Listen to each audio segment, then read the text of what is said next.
Robert Jenrick, the Shadow Justice Secretary, as was until about 20 minutes ago or so, to have been, according to Kemi Badenoch, his old boss, plotting to defect to reform. He has now been sacked as Shadow Justice Secretary and even had the party whip and his party membership suspended. Kemi Badenoch confirmed that she has sacked Robert Jenrick in a message on X. She also put out video. This is what she had to say.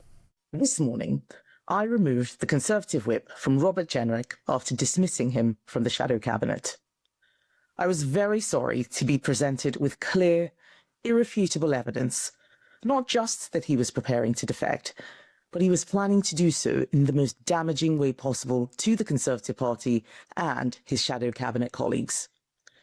It is my responsibility to protect our party, and faced with that information, I took the only decision that any responsible leader could. Well, that's what Kemi Badenoch had to say. Nigel Farage has said he doesn't reveal private conversations, but he has had conversations with many senior Conservatives, including Robert Jenrick. Well, let's try and find out what's really going on with his Deputy Leader of Reform UK and MP Richard Tice, who joins us now. Good morning to you, Richard. Well, good morning. Another quiet news day here at the heart of common sense. Absolutely. Were you expecting this? No, I wasn't. I was just in the chamber, just making some comments to the Minister about the ludicrous digitalised D scheme and came out to see that Kemi Badenoch's either had a nightmare overnight or had a dream. It's unclear which. Well, this is the thing. No, your party leader said he's been in talks with senior Conservatives.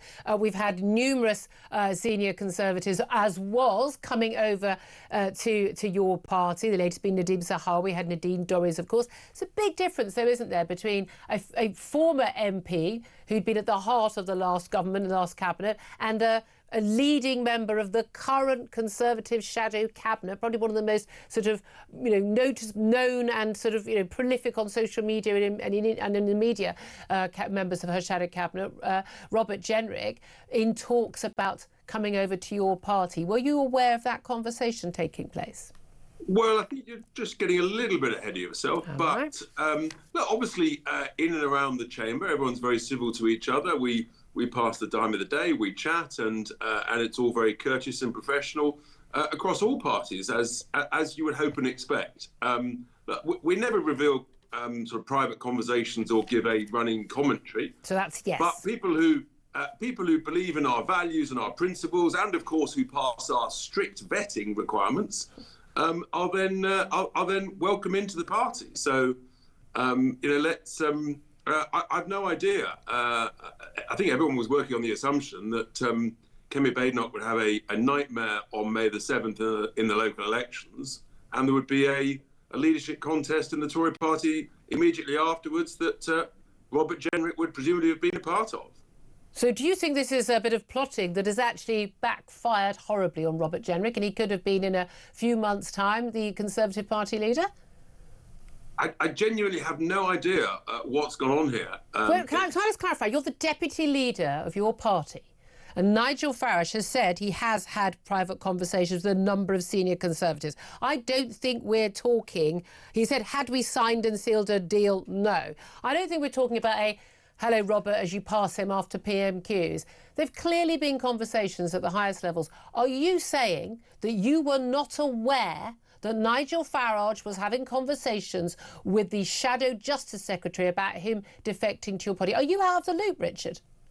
The whole point about private is that it is private. There's private. There's not sharing it with the world or the whole party. You're the deputy leader of the party. You gave your leadership away to get Nigel Farage back. Are you out of the loop?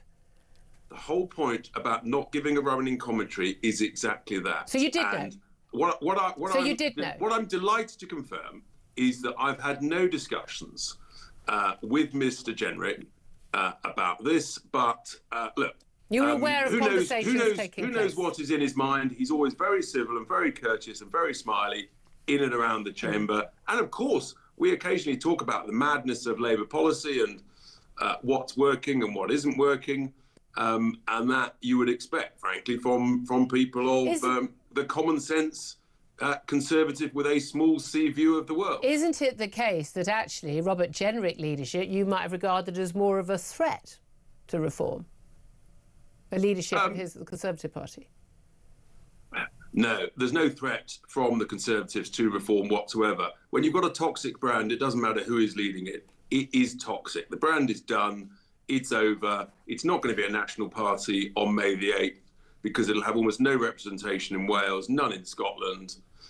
It's a slippery slope downwards. Okay. If it's such a toxic party and people who are still, in that party, serving and previously in the government or even in the cabinet, now currently in the shadow cabinet, isn't that damaging the reform brand? There was a pretty negative reaction, pretty big backlash to Nadhim Zahawi being sort of hailed as this great hope for the party joining, a man who was sacked. A man who was sacked from government. He's got great business acumen, but he was sacked basically because he didn't reveal that he was being investigated by HMRC for not paying all his taxes on his business, for goodness sake. But here's the point. What I said, but haven't you brought that toxicity into your party? No, Julia, the brand is toxic. There are good people within any organisation, business, charity, political party, but if a brand is toxic, then that is a much, much harder challenge for people to do. But of course, those within such an entity, it's the hardest for them to do and accept just how toxic a brand has become. Would you also accept, as many are expecting might happen, certainly perhaps closer to whenever their general election takes place rather than local elections coming this May, or Scottish and Welsh Assembly elections, Labour MPs, perhaps those red wall Labour MPs who were in seats which actually for a while did become Conservative seats under Boris Johnson, them coming over to reform? Well, we're a broad church in a glorious Christian country where we believe in the rights of people. Make mistakes, they take their little punishment, and then we believe in forgiveness. We're all sinners, Julia. It's just a question of quantum. The party is open to anyone. Would you accept a former Green or a Lib Dem? Let me go back to the point. I said people who believe in our principles and our values. Yep. That is the absolute key. And we've emerged as a disruptive political force because the two main parties have become a uniparty that has made people poorer, reduced the quality of life, and led to open borders and mass illegal immigration. They've lost control. We're going to have a fantastic round of May elections where we're allowed to vote. Well, I was going to come on to that. 4 million people are going to be denied the right to vote. And the government, I think over 20 Labour councils are scrapping their elections because they're absolutely petrified. They are genuinely frit of exposing themselves to reform. But look, that's the power of competition. And there are many socially conservative, traditional, deeply patriotic Labour voters, particularly in the north of England, who are coming over to reform in their droves. I've had senior union figures say their members are voting reform.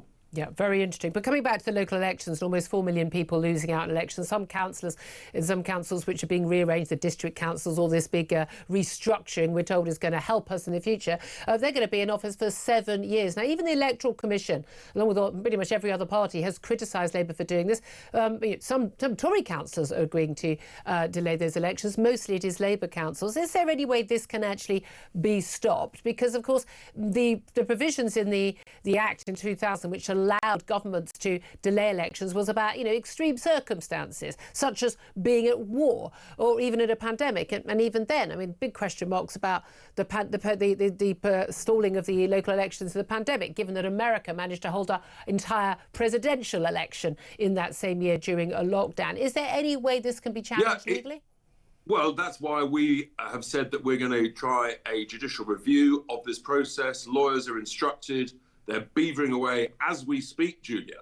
And so hopefully we can try and stop this. But you know what the law's like. It's always a 50-50, frankly, plus or minus. So I don't know. But we're certainly going to give it a very serious, proper go, and let's see where it gets to. But time will be of the essence. Your boss is at a press conference in Scotland. Let's have a little listen to a little watch of what he has had to say about Robert Jenrick at that press conference. Watch and listen. I'll get your thoughts on that afterwards. I'm very surprised that this news is broken. Are you, though? Well, I never reveal private conversations with anybody. I'm going to say that I've had conversations with a number of very senior Conservatives over the course of the last week, over the course of the last month. Of course, I've talked to Robert Jenrick. Was I on the verge of signing a document with him? No. But have we had conversations? Yes. So he was considering leaving the Conservatives and joining Reform UK? I think virtually every Conservative is considering leaving the Conservatives, yes. That's very interesting there. What are they? A classic sort of Nigel Farage response there, Richard Tice. Your boss saying he thinks that virtually every Conservative is yeah, exactly. leaving. You had conversations with all of them? Well, no, far from it. The whole point is they want to leave a toxic brand. The question is, do they go to the Lib Dems? Do some go to the Socialists? Given that much of the parliamentary Tory party are essentially con-socialists, or do a few of them want to come to Reform? That's the sort of the makeup. But yes, I think Nigel's quite right. They're all trying to jump a sinking ship.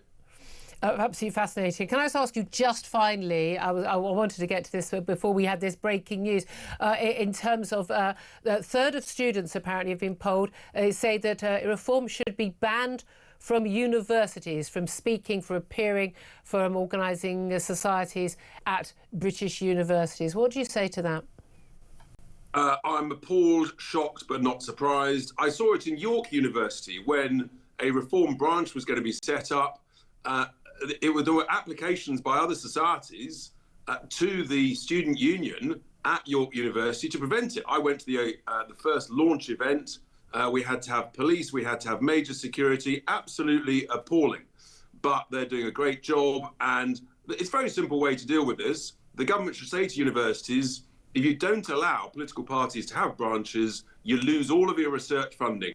Beginning and end of story. Guess what? Money talks, and they'll soon come round and believe in the right of democracy and free speech. I would go so far as to say, we're not going to give any tuition fee loans to anybody coming to a university because you're not valid. If you don't accept you are, whether people agree with you or not, you're a legitimate political party in this country. Well, we're going to wait and see. We'll talk to you again, I'm sure, about whether or not you're in the loop in terms of conversations with defectors. I have a funny feeling from the smirk on your face, you absolutely were. Richard Tice, Deputy Leader of Reform UK, thank you for that. Philip Ingram's still with me, former senior military intelligence officer. Now, this is what you did for a living for many years. That face says to me he absolutely knew what was going on. He needs coaching and body language. I would love to play. Richard, I would love to play poker against him because it would be so easy. He doesn't mind us all knowing. The reality is, Kemi Badenoch sacking Robert Jenrick, our picture of the day when Nigel Farage is in Scotland, they're launching, they're announcing their new Scottish Reform leader. There's a lot of other political parties are there. They've got this big play of the local elections. Whatever the timing was planned, as Kemi Badenoch suggested, to hurt the Conservative Party the most by defecting in a way that would damage the party. Whatever was happening, this isn't how Reform or Robert Jenrick wanted it to come out, is it? No, it's not. And Robert Jenrick will almost certainly make a statement at some He's stage on the back foot in now. the next couple of days, but he's in the back foot. He will almost certainly attack Kemi Badenoch, but She's played this quite well. But he'd have done that anyway. He'll attack the Conservative Party, but he'd have done that anyway. And she's actually wrestled the initiative back again. I think this bodes well for her, and her standing takes some of the sting out of it, but there's still a painful sting to come. Very interesting. Well, we're going to talk to Henry Hill, Deputy Editor of Conservative Home, representing grassroots Tory members, in just a couple of moments. I want to get your calls on air as well, your reaction. So far, calls are very positive about a possible defection. Again, we've not actually had it stated that he's defecting to Reform. I think we're just making a guess there.